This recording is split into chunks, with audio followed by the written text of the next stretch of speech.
Hello, and thank you for tuning into the Stuff I Heard podcast. I'm your host, Joshua Peak. We are getting closer and closer to Christmas. I got a new Christmas shirt on. You see it? It's got two stormtroopers and Darth Vader in the middle. Underneath it, it says, "I find your lack of cheer disturbing." I get these shirts once in a while from family, and they're adorable. The problem is I do not stay the same size. Apparently, the older I get, the larger I get. So um, my weight has always been something that I've struggled with, and as I've gotten bigger, some of the shirts don't fit anymore, so that's fun. I'm also not in my 20s anymore, so it seems the energy to go out and exercise like I used to have, I don't have. So there's that fun as well. But anyway, moving on. Let's talk about some stuff I heard because I've been listening and watching a lot of things this week. I've weirdly found time to partake of a few things. I listened to Leanne Kreischer's podcast, Wife of the Party, where she talked about going on the Bert Kreischer comedy cruise that they did. Apparently, it was a lot of fun. I really wanted to go, but I didn't know anybody else that would want to go. In booking it, it was showing like each room is a double occupancy. So you have to imagine that they're booking it for more than one person per room. You can't just book a room and share a room with a stranger because that's just kind of weird, right? So if I were to book it, it was going to be for an entire week and it was going to be two beds. And like immediately I think, okay, who's available? Who do I know that's available and has money and can take time off of work and all this other stuff? And in my mind, I dwindled it down to zero. Um, we had a lot of things going on here at the house that we had to plan for Christmas and get decorating for Christmas because we are hosting a Christmas party, which we did last night for my wife's work. And so, timing wise, I just knew it was going to be it just wasn't feasible. So I didn't go. Do I regret it? Kind of, yes. I don't know. I don't know what. I don't know why my hesitancy was there more than just that. I've thought about it and I've thought that I know if I went on this cruise, it would be a lot of fun. I would probably drink a little more than normal, which I probably don't need to do. I'd probably eat more than normal, which I don't need to do. I'd have a lot of fun listening to a lot of comedians, and there were some live bands that signed on, and it would have been great. I'm a big fan of Leanne Kreischer as well. I'm a fan of their family. I'm a fan of the fact that Bert and Leanne have endured basically Bert being Bert and having a comedy career and having a podcast that was a hit largely in part because he overshares. He overshares their information about their kids and where they live. And I've been listening to his podcast since the very beginning. So, you know, as a fan of his and eventually a fan of hers, her podcast, Wife of the Party, has been really good because they talk about all of the things that we need for growth and for being well rounded. And if Bert is the kite in the wind, she is the anchor that holds him to the ground, and together they have done incredible things, and a lot of that is because of her. So I listened to a few of her podcasts this week. They're only about an hour long. I listened to a 2 hour one with Whitney Cummings and Bert stepping in once in a while to talk. That was great. But then I listened to her interview. Who was it? Chad Daniels, comedian Chad Daniels. Chad basically lives in the Midwest. He was doing well as a stand-up comedian, and he realized at a certain point that he just wanted to spend time with his family, so he moved out of LA and moved out to Wisconsin and got busy being a dad and would just travel on the weekends to do comedy to pay the bills. And he's a very good stand-up comedian. I've heard him on a lot of different syndicated radio shows over the years before radio kind of died down. And I've heard him on podcasts doing interviews, and he's hilarious. He doesn't have any plans on moving out of the Midwest. He loves it. I think he went through a divorce and now he's dating another comedian a bit younger. Her name is Kelsey Cook. She is tremendously funny. She has a YouTube presence of her family is professional foosball players. And so she learned at a very young age how to be very good at it. So she hustles people at foosball, and they'll talk trash and be like, "Oh, you think you're all that?" And she goes, "No, I know I am." So, but a lot of her comedy is just the fact that she's lived this weird life of being uh, a child of two professional foosball players, and thusly has become a professional at the sport, but is also a very funny stand-up comedian.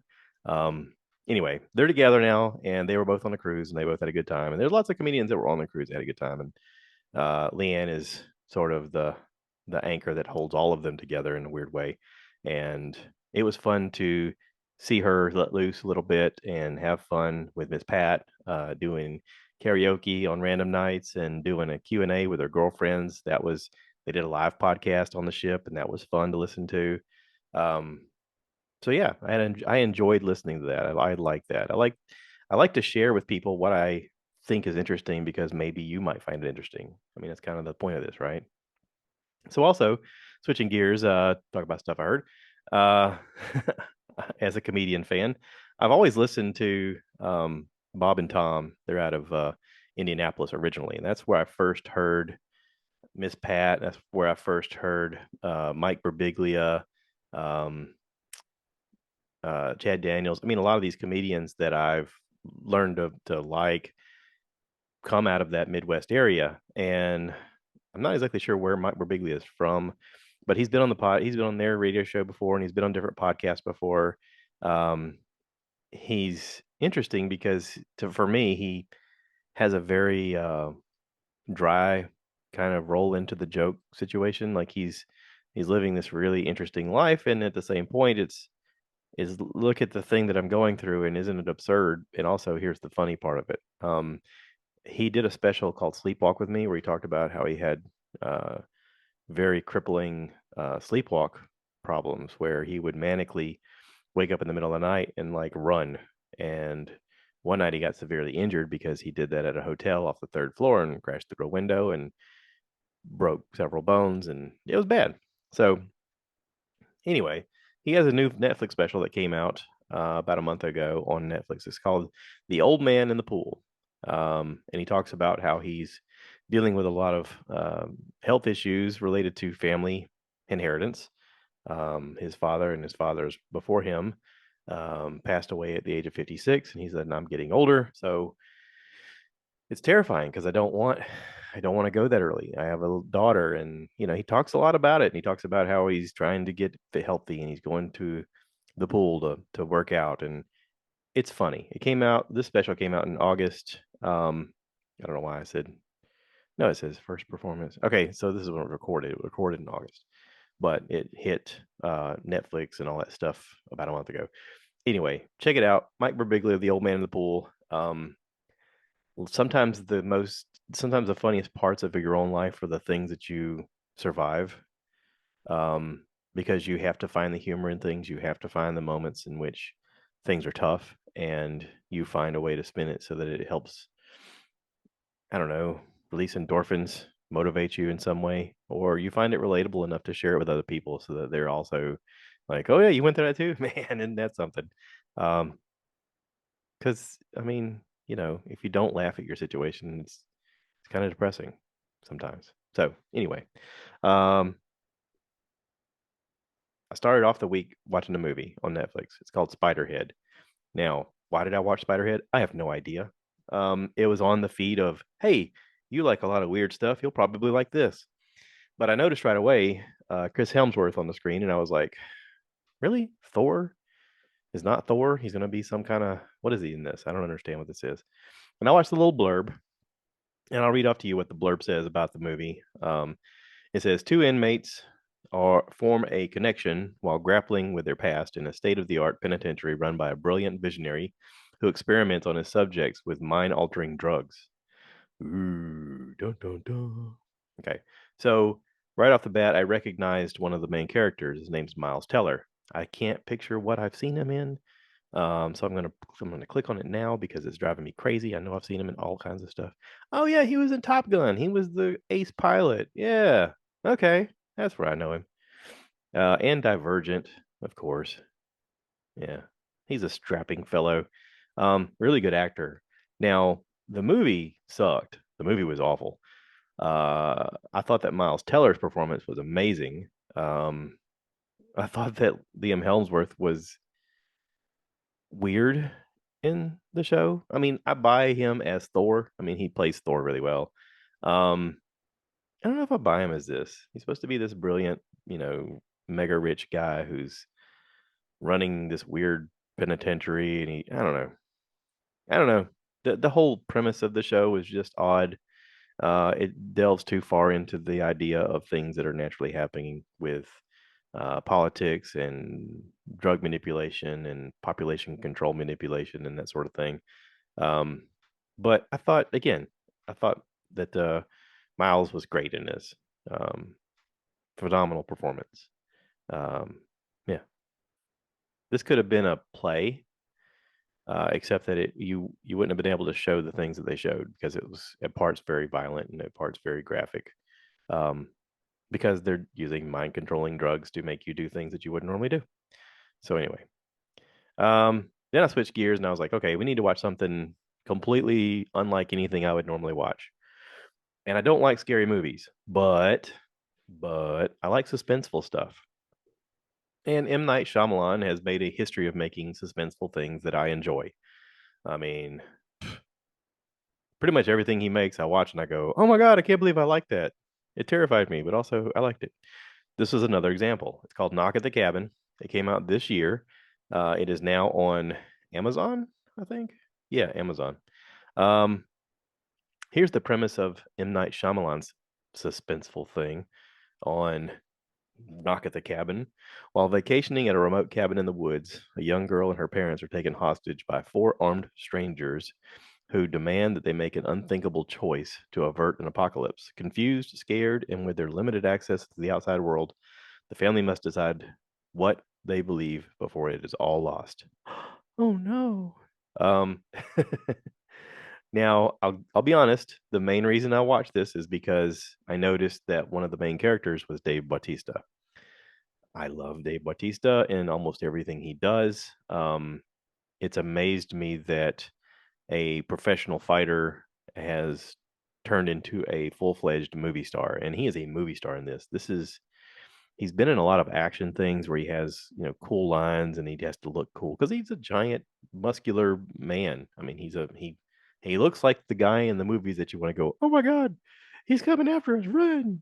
Or the guy that saves the day. He's just that guy. He looks like He-Man if He-Man were a bald and scary. But Dave is a sweetheart.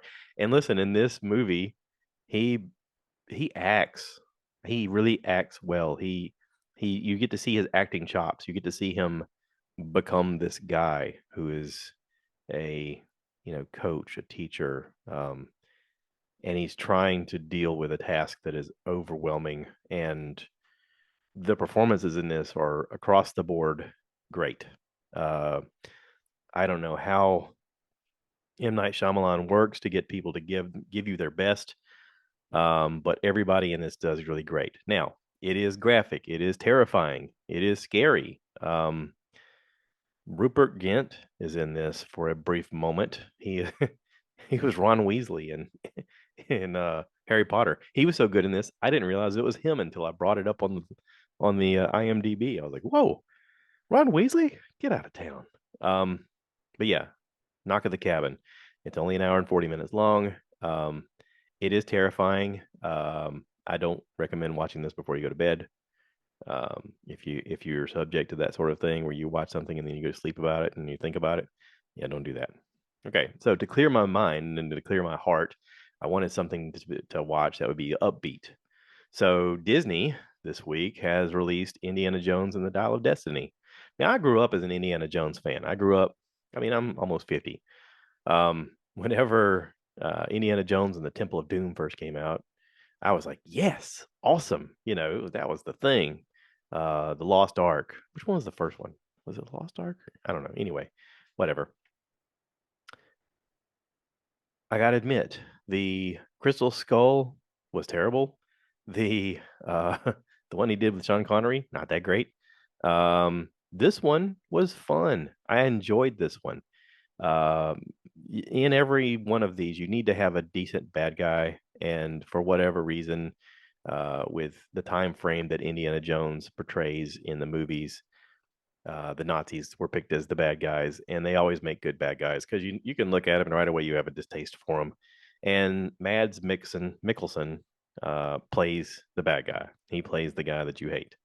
And right away you get a surprise appearance. I didn't even know she was going to be in this, but Phoebe Waller-Bridge, um, she plays basically Indiana Jones's goddaughter, and she's great.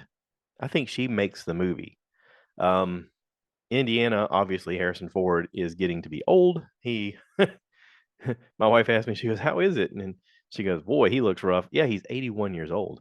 Um, they were clever in the way they wrote the story because you never really pay attention to the fact that he's 81, except for there's moments where he makes a comment of being old. And there's a lot of chase scenes, him on a horse, him in a car, him in a tuk-tuk. I mean, him on a boat. It's all fast moving things, but also they could do it in a way where he's kind of stationary as it's going along, which is fine. I have no problem with that. He's still at the end of the day Indiana Jones. And the story is good. The story was interesting. It kept me captivated. I enjoyed it. I had a good time watching it. There was comedy in it. There was nods to the former movies, all of the former movies. They made jokes about things. They sort of had old characters pop up. They had references to the snakes. I hate snakes. You know, all of that. All that was in it. I enjoyed it. It was a good time. Um, so yeah, if you're looking for something to kind of clean your palate of from watching scary stuff or watching depressing things, go check out Indiana Jones and the Dial of Destiny. It was fun. It's on Disney Plus. I enjoyed it. I had a really good time watching it. And then I was in such a good mood. I was like, you know what? Let's watch something totally corny because I feel like that would be just the icing on the cake. Um, so I did. I watched Best Christmas Ever. This is on Netflix. Stars Heather Graham, Jason Biggs, and Brandy. Remember Brandy, the music star? I haven't seen her do anything in a very long time. Maybe she took a pause to raise a family, probably. But I watched it because I knew watching the previews that it was going to be hokey and silly and you know not one of those blockbuster hits, but also it's a decent movie. It's a decent family movie, and it was. It was a decent family movie. I enjoyed it. Um, I shouldn't like it. There's a lot of it that's really stupid. Here's the premise of the whole thing. Every year at Christmas, Jackie sends a cocky newsletter to her friend Charlotte. Fate brings Charlotte and Jackie's doorsteps. Brings Charlotte to Jackie's doorsteps. As a result, Charlotte tries to prove that her friend's life is not perfect. Oh no, what could happen? Oh, she finds out it is not perfect, and she's just trying to spin the positive. Okay, like we all are. And at the end of the day, they're good friends, and they're all good friends, and their families get together and they have a great time. Um, Heather Graham weirdly is. I remember her first coming up as being the hot girl in movies, and then she became the funny girl, and then she was the hot funny girl, and now she's the hot funny woman. Um, she's a woman, but she's also very silly. She's got a silly personality, and it comes across on the screen, and it makes it really fun for everybody. Jason Biggs is a dad. He is the dad that you would expect him to be. He doesn't mind being the butt of the joke. He also is got a good heart, and that comes across on the screen as well. And they didn't in making this movie, they didn't forget the fact that Brandy is a music star. So they do have a couple of moments where she gets to sing, and it's like, oh, and now she's gonna sing, and then you hear her sing, you're like, oh, that was lovely. That was actually very nice. Thank you for that, Brandy. You were very talented. I could just imagine them doing casting and going, and at this part we'll do something, and she goes, why don't I just sing a song? And they're like, oh, okay. I mean, I don't know how that happened, but I could just imagine. But anyway, if you're looking for something kind of fun to watch with your family, Best Christmas Ever is a cute little, they call it romantic comedy. It's just a comedy. It's cute. It's fun for the family, I think. All right. Um, so I was feeling a little bit full of myself, and I thought, all right, I'm ready to watch something depressing again. I don't know why I think those things. What's wrong with me? Is it some kind of balance that I'm seeking? I don't even know. Some morbid fascination, sort of like people who see a car wreck and have to slow down and go, "Oh, look at that body! Oh, I see a body." Is it that? I don't think so. I mean, usually when I see a car wreck, I go, "I don't even want to see this." Um, so here it is. This came out Friday. It's a movie. It's on Netflix. It's called Leave the World Behind. Now, in the previews, I see Julia Roberts being a terrible person. I see Ethan Hawke being this laid back dad, husband of hers. I see Kevin Bacon looking like he's a militant prepper. And I see this guy that I've recognized from other things that I can't quite place. His name is, I'm going to butcher the way I pronounce this, and I'm sorry. Uh, Maharashal Ali. Maharashal Ali. What has he been in that I've seen him in? He's been in a lot of stuff. Oh, True Detective. He was in the second season. He was in Moonlight, Hunger Games, Blade. Um, yeah, a lot of stuff. He's phenomenal. He's my age. He's a handsome fella. He looks like he's capable of handling himself, but also has seen some stuff in his life. I mean, he's great. Um, so here's the premise of Leave the World Behind, because I saw this on the blurb that they shoot, and really quickly it just shows people panicking and lots of eerie music and Kevin Bacon with a gun, and you're like, whoa, what the heck is going on? So the blurb is: a family vacation on Long Island is interrupted by two strangers bearing news of a blackout. As the threat grows, both families must decide on how to best survive the potential crisis while grappling with their own place in this collapsing world. So right away I'm like, well, that sounds like a good time, right? Now, the most disturbing part of this whole thing, everybody does a great job acting in this. Okay, it's creepy. The kids are super creepy. Um, the parents are awful. Julia Roberts plays a awful person. There's no shaking it. She's just an awful person in this movie. Um, the thing that is hard to get around is the fact that the executive producers were Michelle and Barack Obama. Now, let me say it again. This is a post-apocalyptic movie. This is about an apocalypse happening. How to take over a country, basically 101 of how to take over America, and it's executive produced by Michelle and Barack Obama.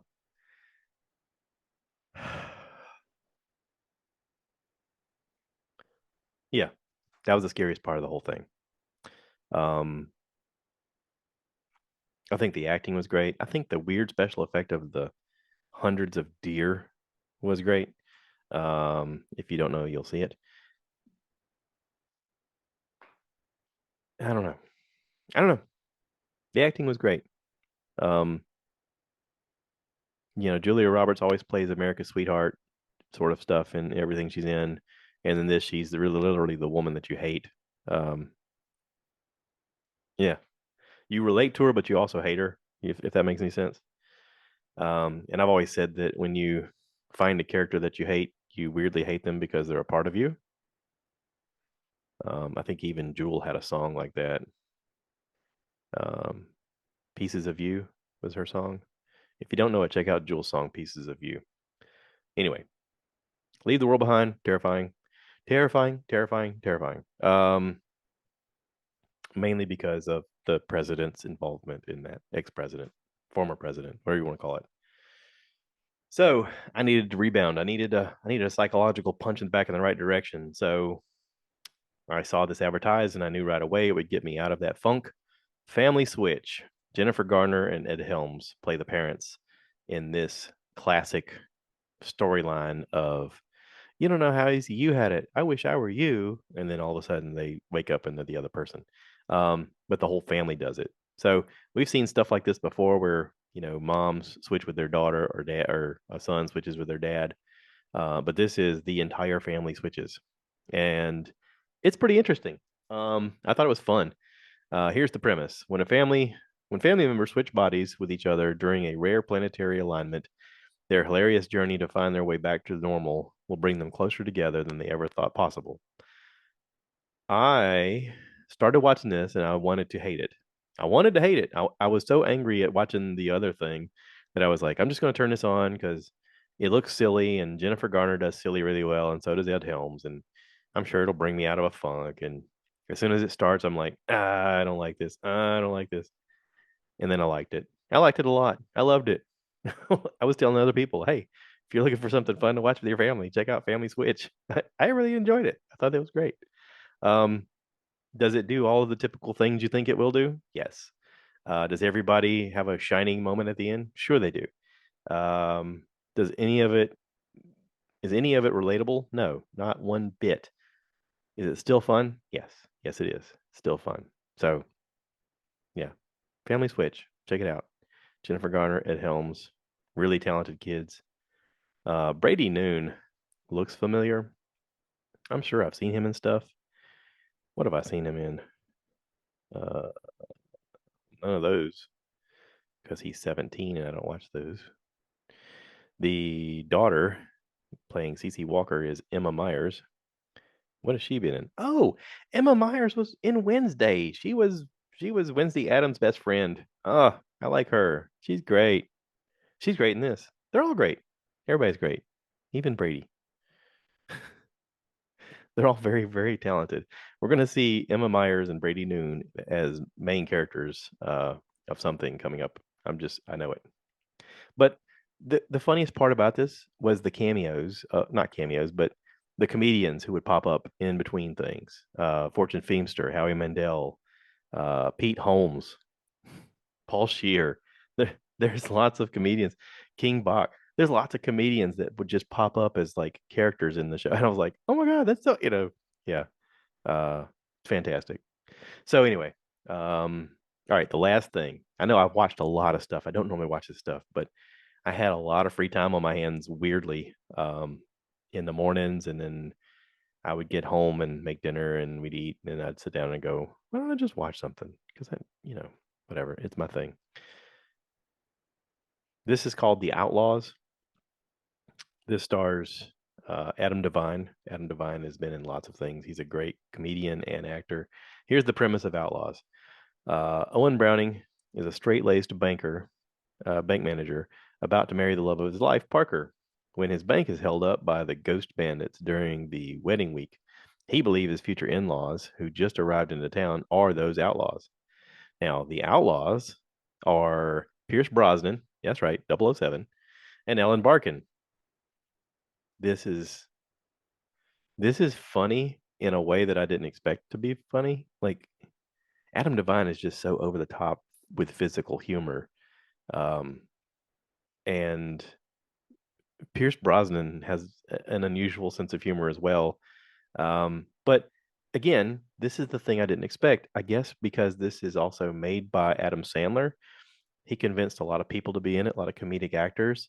Um, Lauren Lapkus, Richard Kind. Um, where's the list?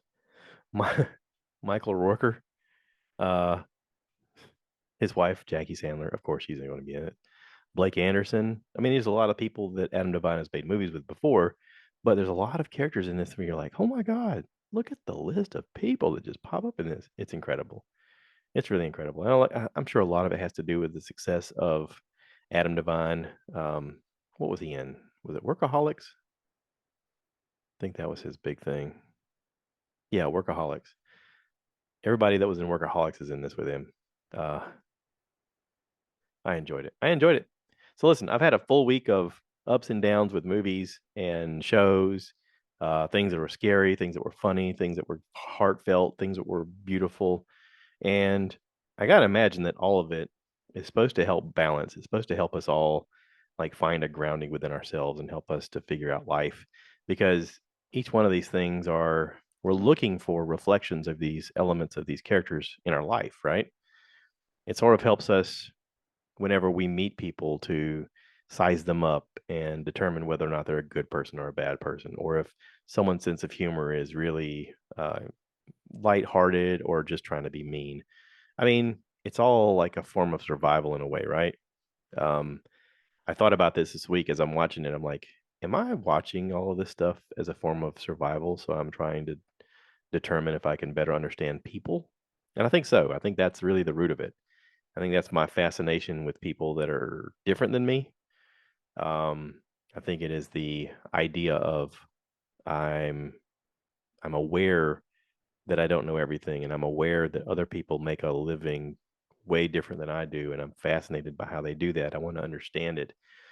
But in that process, like, I'm also trying to find common ground between people who are completely different than me and in my life. And I'm sure we all do that in some version, or maybe I just overthink it. That's probably true. I should have named the podcast The Overthinker because that's it. But anyway, I'm gonna wrap this up. Thanks for listening. Thanks for watching. If you want to be on the podcast and talk about something, let me know. If you have a subject you're interested in or something you think I would like, let me know.